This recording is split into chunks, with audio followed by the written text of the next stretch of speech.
Chang University Newsroom. La thèse du jour.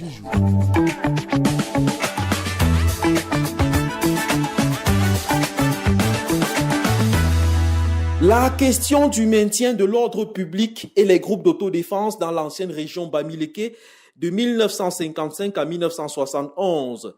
C'est le titre de la thèse de doctorat en histoire, soutenue le 25 novembre 2022 à l'université de Thiam par le docteur Cyril Kenfak Nanfak. Mention obtenue très honorable.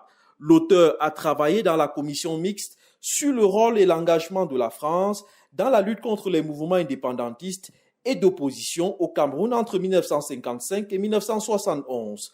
Voici l'économie de cette thèse. Docteur Cyril Kenfak, bonjour. Quels sont les objectifs que vous êtes assignés dans ce travail de recherche? Comme objectif, notre thèse vise à montrer les actions de répression des groupes d'autodéfense contre les nationalistes dans l'ancienne région Bamileke de 1955 à 1971 et de montrer aussi ce que sont devenus les membres de ce groupe à la fin de la guerre d'indépendance. Ce travail a plusieurs objectifs spécifiques qui se dégagent. Il était question de montrer les raisons de création de groupes d'autodéfense, de trouver le mode de recrutement et la formation de ces membres, de déterminer l'action des groupes d'autodéfense dans l'ancienne région Bamileke, de montrer la réaction des populations des nationalistes vis-à-vis de ce groupe, de ressortir les répercussions des actions des groupes d'autodéfense sur les populations et les nationalistes, et enfin de montrer la revalorisation de l'autodéfense et d'évaluer son bilan à court, à moyen et à long terme. Et quels sont les résultats que vous avez trouvés? Comme résultat, la thèse est subdivisée en deux grandes parties. La première partie porte sur la nécessité du maintien de l'ordre public et la création de groupes d'autodéfense dans l'ancienne région Bamileke.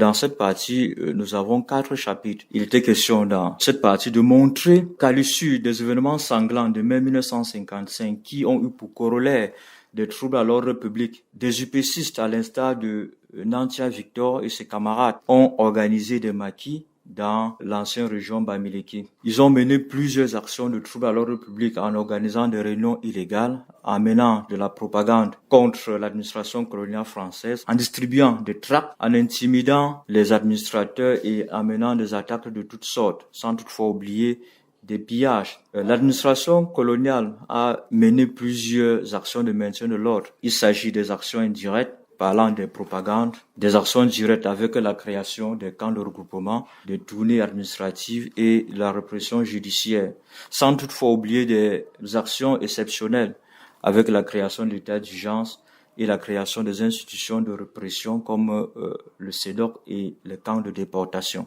Dans la deuxième partie, qui porte sur le fonctionnement et le bilan du travail des groupes d'autodéfense dans l'ancienne région Bamileke, nous avons montré que les groupes d'autodéfense sont créés grâce à l'action des populations, des chefs traditionnels et des autorités administratives et qu'il existait plusieurs types de groupes d'autodéfense. On avait les groupes d'autodéfense anti-voleurs, les groupes d'autodéfense contre-révolutionnaires, les groupes d'autodéfense d'entreprise et les groupes d'autodéfense d'administration. Ces groupes d'autodéfense ont mené des actions préventives, à savoir le renseignement des forces de maintien de l'ordre, l'éducation de masse, également des actions répressives. Il s'agit ici des actions défensives, protection des villages, des camps de regroupement, l'escorte des planteurs et des fonctionnaires. On a aussi les actions offensive, parce que le groupe d'autodéfense menait en synergie avec les forces de maintien de l'ordre, avec les gardes civiques, des patrouilles, des fouilles, et tendait aussi des embuscades aux nationalistes dans des maquis ou bien dans certains villages et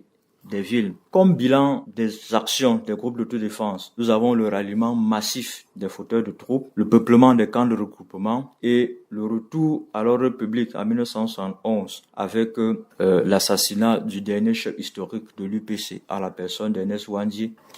Merci. C'est moi qui vous remercie. Soulignons que la région Bamileke, terrain d'étude du docteur Kenfak Nanfak, comportait la région de l'Ouest, plus le Mungo actuel et moins le département du Noun dans sa configuration d'aujourd'hui. Chang University Newsroom.